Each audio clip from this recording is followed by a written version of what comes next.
বিকেল 5টা 5 মিনিটে আমাদের হাতিবান্ধা টেলিফোনের সংবাদ আসে যে হাতিবান্ধা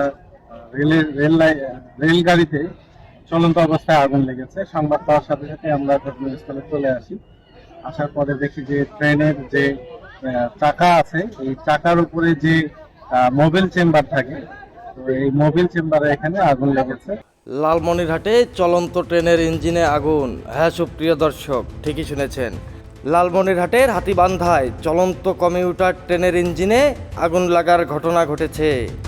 এতে ট্রেনে থাকা যাত্রীদের মধ্যে আতঙ্ক ছড়িয়ে পড়ে, তবে দ্রুত ব্যবস্থা নেওয়ায় বড় ধরনের দুর্ঘটনা ঘটেনি।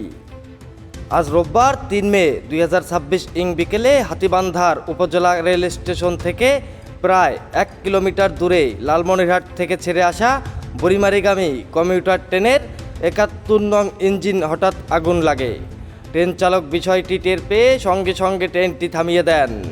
পরে থামানোর পর যাত্রীরা ট্রেন থেকে তাড়াহুড়া করে নেমে যান। ইঞ্জিনের যান্ত্রিক ত্রুটি থেকে আগুনের সূত্রপাত হতে পারে বলে প্রাথমিকভাবে ধারণা করছেন ফায়ার সার্ভিসের সদস্যরা। তবে ট্রেনের একাধিক যাত্রী জানান, প্রথম ট্রেনের ইঞ্জিনের আগুন দেখতে পান রেল লাইনের পাশে একটি মাদ্রাসার ছাত্ররা। তারা জোরে আগুন আগুন বলে চিৎকার করলে ট্রেনের পরিচালক বিষয়টি শুনতে পেলে তাৎক্ষণিক ট্রেনটি থামিয়ে দেন। পরে ওই মাদ্রাসার ছাত্র ও স্থানীয়দের সহযোগিতায় আগুন নেভানোর চেষ্টা করেন এবং ফায়ার সার্ভিসকে খবর দিলেই তারা এসে আগুন নিয়ন্ত্রণ করেন। পরে কিছুক্ষণের মধ্যেই ট্রেনটি আবারও বুড়িমারির উদ্দেশ্যে রওনা দেন।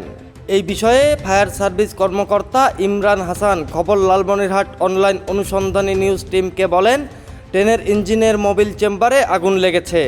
এটি মূলত ট্রেনের চাকার ঘর্ষণের ফলে ওভারহিট হওয়ার কারণে আগুনের সূত্রপাত হতে পারে এবং ঘটনার খবর পেয়ে তৎক্ষণাৎ ফায়ার সার্ভিসের সদস্যরা গিয়ে আগুন নিয়ন্ত্রণে আনতে সক্ষম হয়।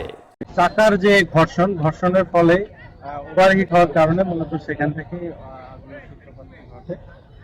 পরবর্তীতে ইঞ্জিন ঠান্ডা হওয়ার পর তারা আবারও ইঞ্জিন স্টার্ট করে এবং কোনো দুর্ঘটনা না ঘটলে, কোনো আশঙ্কা না থাকলে গাড়িটি পরবর্তী গন্তব্য পর্যন্ত যাবে। এআই রাজীব, খবর লালমনিরহাট।